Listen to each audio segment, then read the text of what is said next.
Qué providencial este texto del Evangelio, justamente este fin de semana, ¿no? Está haciendo ruidito acá el... ¿Anda bien ahora? Sí. Ayer hizo bastante ruidito y tuve que cambiarlo. ¿No estamos bien? Bueno, qué providencial diríamos, ¿no? Hoy justo que son elecciones, este texto del Evangelio que dice esa famosa frase de den al César lo que es del César, es decir, al emperador, y a Dios lo que es de Dios, ¿eh? Entonces, desde una mirada muy superflua, podríamos decir que Jesús se está refiriendo simplemente a no mezclar los tantos, ¿no? Incluso alguno hasta podría decir, y bueno, Dios y la política, Dios y o la iglesia y el Estado. Y en realidad la significación de este texto es muchísimo más importante y se entiende sobre todo dentro del contexto cultural, dentro del momento que vivía la gente, que vivían los judíos, ¿no?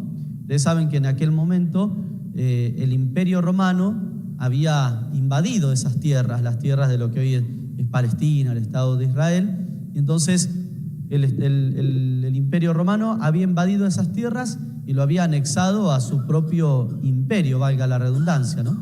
Entonces, esa era una costumbre, obviamente, el imperialismo se basaba en eso, en colonizar, ¿no es cierto?, otras tierras.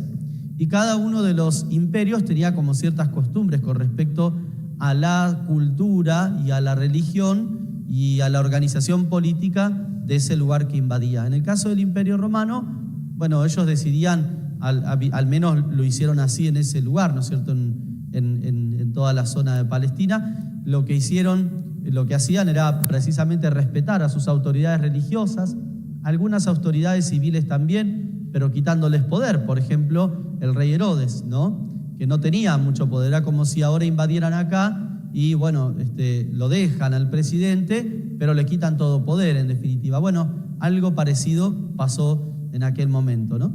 Entonces, habían autoridades religiosas, habían ciertas autoridades civiles, pero todo el territorio y por lo tanto los judíos que vivían allí eran considerados parte del Imperio Romano.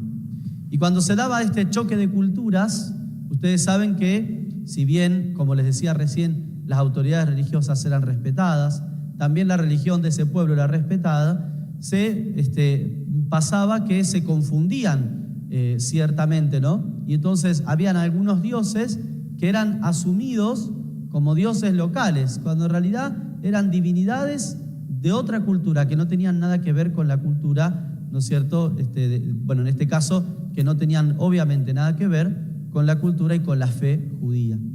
Y entonces, en ese contexto, se le aparecen unos fariseos, que eran personalidades muy reconocidas a nivel religioso, pero también a nivel social, a nivel político, eran personas muy influyentes. Junto con los escribas, estudiaban, profundizaban la ley, y eran los que se consideraban capaces de decirle al pueblo cómo tenía que actuar para poder ser un judío fiel, un creyente fiel.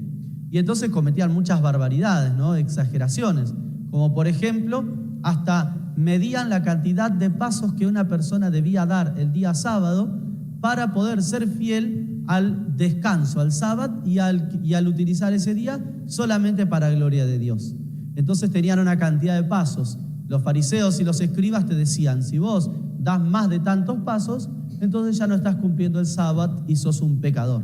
Fíjese a lo que llegaban, ¿no? Un extremo terrible. Imagínate, Imelda, la cantidad de pasos, se viviría violando el sábado porque con lo que camina.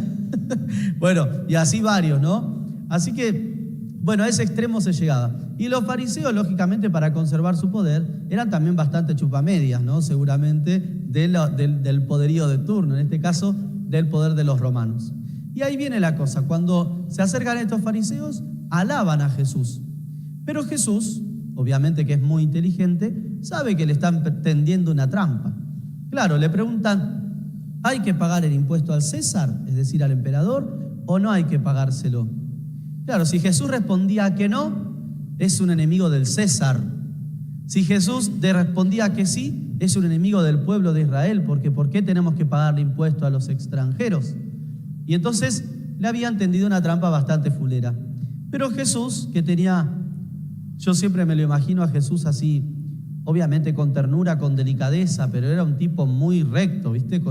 Si uno lee el Evangelio de corrido, te das cuenta que era bastante recto y firme en sus convicciones, no se achicaba fácil. Y entonces les dice: ¿por qué me quieren tender una trampa? Tráigame una moneda.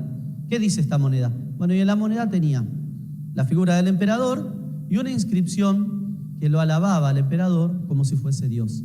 Porque ustedes saben que para tener mayor autoridad, el emperador en el Imperio Romano era considerado un dios.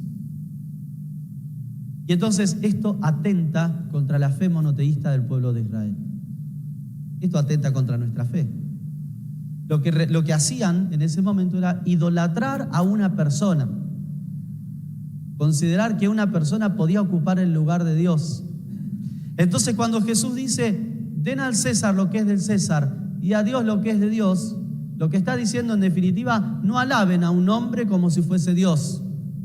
Ese señor cuya inscripción está ahí, cuya imagen está ahí, no es Dios, aunque algunos de ustedes se confundan y crean que sí. El Dios verdadero es al único al que debemos alabar.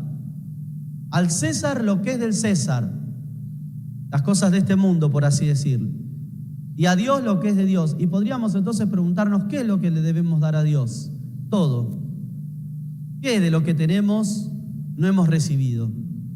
¿Qué de todo lo bueno que hay en nuestra vida no ha sido permitido por Dios en nuestra vida? Nuestra existencia, ¿la hemos buscado nosotros? Nuestra vida, ¿nosotros hemos querido ser concebidos y nacer y vivir? No, vivimos. La vida es un regalo de Dios, es un don que Dios nos da que tenemos que saber cuidar. Pero entonces, ¿qué significa, repito, dar a Dios lo que es de Dios? Darle toda nuestra existencia, nuestra mente, nuestro corazón, todo de nosotros, y dejar de adorar y dejar de idolatrar otras cosas u otras personas como si fuesen Dios.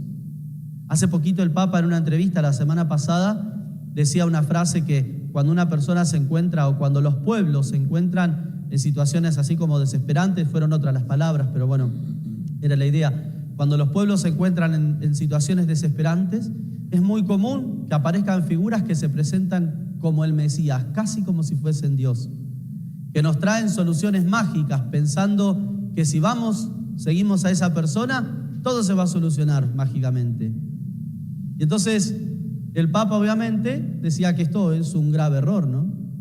Por lo tanto, nosotros podemos pensar: si no le damos a Dios lo que es de Dios, se lo damos a otras personas o a otras cosas. Porque para correr a Dios necesitamos poner en su lugar a otra persona o a otra cosa. Y podríamos preguntarnos entonces este fin de semana: ¿qué hay realmente en mi vida en el lugar de Dios? ¿Solamente Dios? ¿O existen otras cosas, otras personas que ocupan ese lugarcito? A Dios, para correrlo, necesitamos dejarlo de lado, ponerlo en un rincón, ponerlo en la mesita de luz para sacarlo cuando lo necesitamos, pero dedicarnos a otras cosas. Y entonces así de a poquito lo vamos dejando a Dios tirado por ahí, como decíamos recién, en la mesita, en un rincón, debajo de la mesa. A Dios y al Evangelio lo recibimos para tenerlo para ponerlo en el centro de nuestra vida y para mostrarlo y llevarlo a los demás, no para guardarnos tampoco egoístamente. Y esto lo digo porque a veces parece los cristianos como que estamos divididos, como si fuésemos cristianos solamente cuando venimos acá, divididos personalmente, digo, ¿no? Como si fuésemos cristianos solo cuando venimos a la parroquia, cuando venimos a misa, cuando rezamos. Y entonces después nos olvidamos de los valores del Evangelio, cuando tratamos con los vecinos, cuando estamos trabajando, cuando votamos, siendo un poco más polémico, ¿no? Una frase muy común, una frase que dio vuelta en este tiempo del cardenal García Cuerva fue: no dejar el Evangelio en la puerta del cuarto oscuro. Entonces, cuando leía el Evangelio, realmente pensé en esto, ¿no? Es decir, claro, muchas veces hacemos eso. En vez de darle a Dios lo que es de Dios, se lo damos a otros, a otras cosas u otras personas, lo corremos, lo dejamos a un lado, y entonces nos olvidamos de que somos cristianos. Cuando rezamos, cuando tratamos con los vecinos, cuando comerciamos, cuando trabajamos o estudiamos, cuando votamos, en todos los momentos y circunstancias de la vida, si somos cristianos, debemos actuar como tal.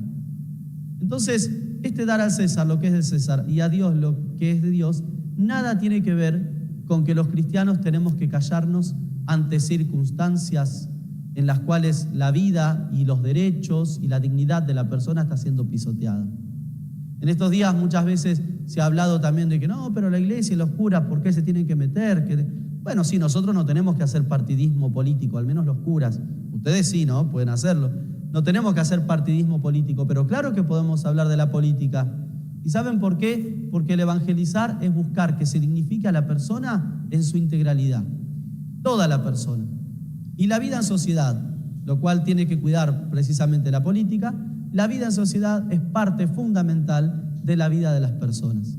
Cuando nosotros, los curas, cuando los laicos, cuando todos los cristianos, hablamos y tratamos de defender los derechos de los más vulnerables, cuando tratamos de que se respete el derecho a la vida, el derecho a comer, el derecho a elegir y a manejarse, ¿no es cierto?, con dignidad en este mundo, no estamos haciendo política, no somos comunistas.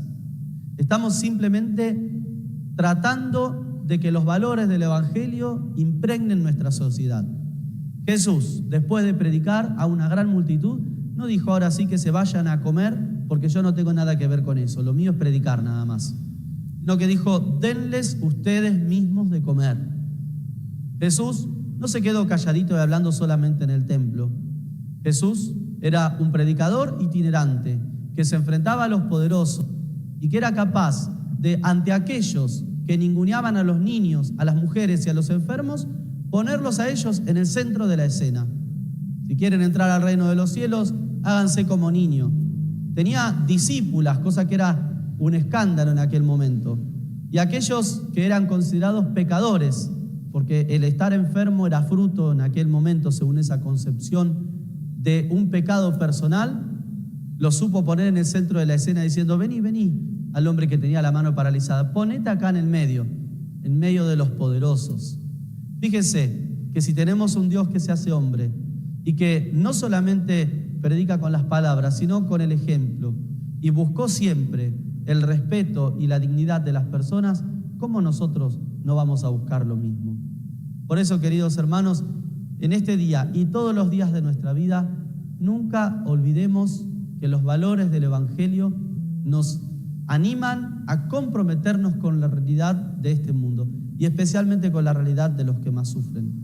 No renunciemos a poder estar al lado de los que menos tienen. No renunciemos a poder fomentar la búsqueda de la justicia social, que no es ninguna aberración, que no es ninguna mentira, ni mucho menos ninguna injusticia.